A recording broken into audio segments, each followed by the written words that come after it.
This is one of my favorite ever sales techniques, and it's super, super simple to implement as well. So say you get to the end of a sales call and you could feel that there's a little bit of resistance from the prospect, the person you're speaking to. And either they've said it verbally or, you can just feel the energy isn't quite right there. You ask them, you say, on a scale of 1 to 10, whereabouts are we? 10 being that you would absolutely do this right now, whatever you're selling, right? Or 1, you would never do this in a million years. And what's going to happen here is going to put them on a number scale. So you would hope in this circumstance that they will come back and they will say they are either 6 or above, right? But let's just say for a second they've come back and they've said, I'm a 1, I'm a 2, and a 3. You're probably speaking to the wrong person there. It's probably somebody who's not interested in your offer at all.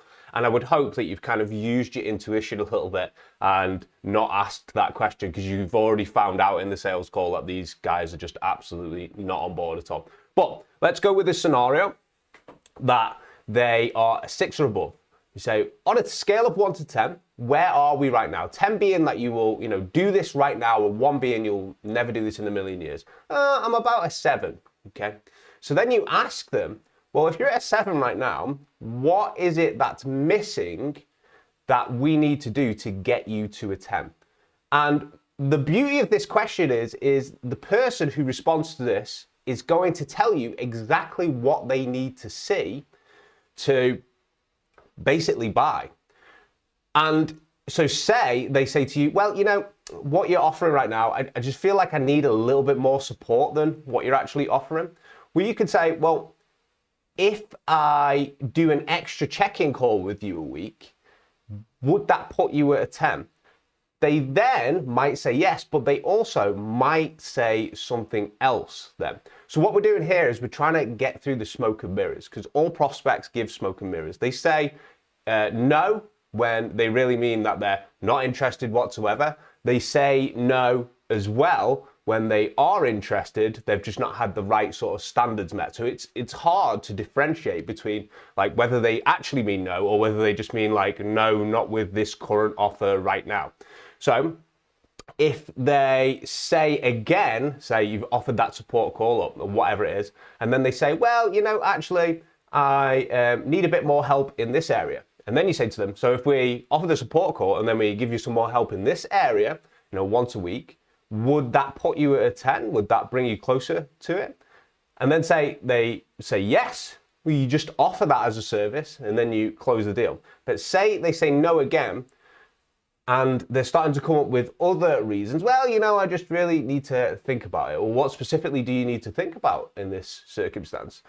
And now we're starting to get to the root of the problem. This person who you're speaking to might not actually be interested at all. And they're just kind of coming up with any type of reason possible to just try and, say no and get off the phone, which is absolutely fine. You want to give the person the out on those circumstances there, but you also, it's your job as a business owner, as a salesperson, to make sure that what you're saying to the person, the offer, is as good for them as possible. Because there's a real danger with sales that you've come on the phone with an ideal prospect. They are ideal for you, you are ideal for them with your service offering, but you've just pitched it in a slightly different language than they can understand. Or maybe your pitch didn't land very well. So this question as well also lets you work out with the person, like, what language do I need to speak to them? And then when they tell you they're at a 6, a 7, and an 8, and they need X, Y, and Z to get all the way to 10, you just repeat back to them exactly what they've just told you, because that is their language. Oh, I just feel like I just feel like it's, my team would also need a bit of support as well, just because like they struggle with certain things, whatever you're offering. Okay, so if I was to check in with your team once a week and teach them on X, Y, and Z to give them that further support, repeat the words back to them, then that would be helpful, right? Would that put you higher on the scale? Yeah, I guess I would. Well, I'll absolutely do that for you.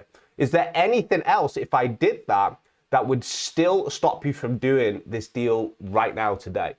Yeah, actually, it's I need to hear X, Y, and Z. So if I did the support call with your team and then did X, Y, and Z as well for them once a week, does that bring you any closer to 10? I'm perfectly willing to do that as well, yeah.